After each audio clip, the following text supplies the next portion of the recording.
ശബരിമല സ്വർണ്ണ കവർച്ചയിൽ മുരാരി ബാബുവിനെ കേന്ദ്രീകരിച്ച് ഇ.ഡി. അന്വേഷണം. ചോദ്യം ചെയ്യലിനായി മുരാരി ബാബു ഇന്ന് കൊച്ചിയിലെ ഇ.ഡി. ഓഫീസിൽ ഹാജരായേക്കും. ദേവസ്വം മുൻ അഡ്മിനിസ്ട്രേറ്റീവ് ഓഫീസറായ മുരാരി ബാബു SITക്ക് നൽകിയ മൊഴികളിൽ കൂടുതൽ വ്യക്തത വേണമെന്നാണ് ആവശ്യം. വിവരങ്ങൾ ജിജീഷ് കരുണാകരനാണ് നൽകുക. ജിജീഷ്, ഇനിയിപ്പോൾ ഭക്തരെ സംബന്ധിച്ചിടത്തോളം അല്ലെങ്കിൽ ഈ ശബരിമലയിലെ സ്വർണ്ണ കവർച്ചയിൽ വലിയ തോതിൽ അമർഷത്തിൽ നിൽക്കുന്ന കേരളത്തിലെ പൊതുസമൂഹത്തെ സംബന്ധിച്ചിടത്തോളം ഏക ആശ്വാസം എന്നത് കേന്ദ്ര ഏജൻസിയായിട്ടുള്ള എൻഫോഴ്സ്മെന്റ് ഡയറക്ടറേറ്റിന്റെ അന്വേഷണമാണ്. എന്തായാലും ഇ.ഡി. അന്വേഷണം കൂടുതൽ ശക്തമാകുന്നു. ഇന്ന് മുരാരി ബാബുവിനെ ചോദ്യം ചെയ്യുമോ? മറ്റു വിശദാംശങ്ങൾ പറയും.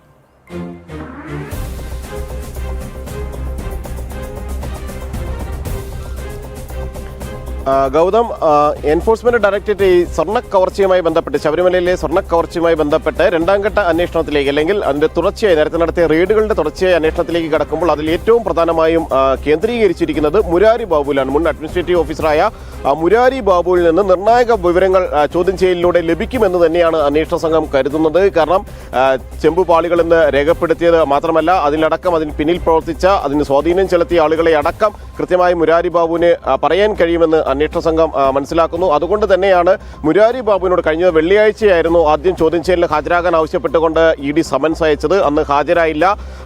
SITക്ക് മുന്നിൽ ജാമ്യ വ്യവസ്ഥകൾ അനുസരിച്ച് ഹാജരാകേണ്ടതുണ്ട്. കാരണം SIT കൃത്യമായ കുറ്റപത്രം സമയബന്ധിതമായി നൽകാത്തത് കൊണ്ട് തന്നെ മുരാരി ബാബുവിന് ജാമ്യം ലഭിച്ചിരുന്നു. എന്നാൽ ജാമ്യ വ്യവസ്ഥയിൽ കോടതി നിരവധി നിർദ്ദേശങ്ങൾ നൽകിയതിൽ, മാനദണ്ഡങ്ങൾ മുന്നോട്ട് വെച്ചതിൽ പറയുന്ന വ്യവസ്ഥകൾ എന്ന് പറയുന്നത് കോടതിയിൽ ആഴ്ചയിൽ 2 ദിവസം ഹാജരാകണമെന്നാണ്. അതുകൊണ്ട് തനിക്ക് വെള്ളിയാഴ്ച ഹാജരാകാൻ കഴിയില്ല എന്ന് പറഞ്ഞു. ഇന്നലെ വീണ്ടും സമൻസ് നൽകിയെങ്കിലും ഇന്നലെയും മുരാരി ബാബു ഹാജരായില്ല. ഈ ഒരു ഘട്ടത്തിലാണ് ഇന്ന് വീണ്ടും എത്താൻ വേണ്ടി മുരാരി ബാബുവിനോട് ആവശ്യപ്പെട്ടിരിക്കുന്നത്. വിശദമായ ചോദ്യം ചെയ്യലിന് തന്നെയാണ് അന്വേഷണ സംഘം തയ്യാറെടുക്കുന്നത്. കാരണം നേരത്തെ മുരാരി ബാബു അടക്കമുള്ള പ്രതികളുടെ മൊഴികൾ, SITക്ക് ലഭിച്ച മൊഴികൾ ഇ.ഡി. പരിശോധിച്ചിരുന്നു. എന്നാൽ ആ മൊഴികളിൽ വ്യക്തതയില്ല. കൂടുതൽ കാര്യങ്ങൾ മനസ്സിലാക്കേണ്ടതുണ്ട് എന്ന് തന്നെയാണ് അന്വേഷണ സംഘം എൻഫോഴ്സ്മെന്റ് ഡയറക്ടറേറ്റ് വൃത്തങ്ങൾ പറയുന്നത്. കാരണം ഇ.ഡി. അന്വേഷണം നടക്കുന്നത് ഇതിലെ കള്ളപ്പണ ഇടപാടുകളുമായി ബന്ധപ്പെട്ടാണ്, സാമ്പത്തിക ഇടപാടുകളുമായി ബന്ധപ്പെട്ടാണ്. എന്നാൽ അത്തരം കാര്യങ്ങളിലേക്ക് കൂടുതൽ വെളിച്ചം വീശുന്ന, കൂടുതൽ വിവരങ്ങൾ ലഭിക്കുന്ന തരത്തിലുള്ള ചോദ്യം ചെയ്യലുകൾ ഒന്നും തന്നെ SIT നടത്തിയിട്ടില്ല എന്നതുകൊണ്ട് തന്നെ ഇ.ഡിയുടെ മുരാരി ബാബുവിനെ ചോദ്യം ചെയ്യുക എന്നത് ഏറ്റവും പ്രധാനമാണ്. മറ്റു ചില ഉദ്യോഗസ്ഥരെ കൂടി ഈ കേസുമായി ബന്ധപ്പെട്ട് അന്വേഷണ സംഘം ഇനിയുള്ള ദിവസങ്ങളിൽ ചോദ്യം ചെയ്യുന്നുമുണ്ട്. പ്രത്യേകിച്ച് ദേവസ്വം ബോർഡിന്റെ മുൻ പ്രസിഡന്റ് PS പ്രശാന്ത് അടക്കം അന്വേഷണ സംഘത്തിന്റെ ഇ.ഡിയുടെ ചോദ്യമുനയിലേക്ക് എത്തുകയാണ്. ആദ്യഘട്ടത്തിൽ ചോദ്യം ചെയ്യേണ്ടവരുടെ പട്ടികയിൽ ഈ PS പ്രശാന്ത് അടക്കമുള്ള ആളുകളുണ്ട്. മറ്റുള്ള ആളുകളെ ജാമ്യം ലഭിക്കുന്നതിനനുസരിച്ച് കോടതിയിൽ പ്രത്യേക അപേക്ഷ നൽകി ചോദ്യം ചെയ്യുന്നതിന് മുന്നോടിയായി നിലവിൽ ജാമ്യത്തിലുള്ള ആളുകളെ ചോദ്യം ചെയ്തുകൊണ്ട് മുന്നോട്ട് പോവുക എന്നത് തന്നെയാണ് അന്വേഷണ സംഘം ലക്ഷ്യമിടുന്നത്. അതിന്റെ അടിസ്ഥാനത്തിലാണ് മുരാരി ബാബു അടക്കം, ഒപ്പം തന്നെ സുധീഷ് കുമാർ അടക്കം, ശ്രീകുമാർ അടക്കമുള്ള ഉദ്യോഗസ്ഥരെ ചോദ്യം ചെയ്യുന്നതും PS പ്രശാന്തിലേക്ക് അന്വേഷണം എത്തുകയും എല്ലാം തന്നെ ചെയ്യുന്നത്.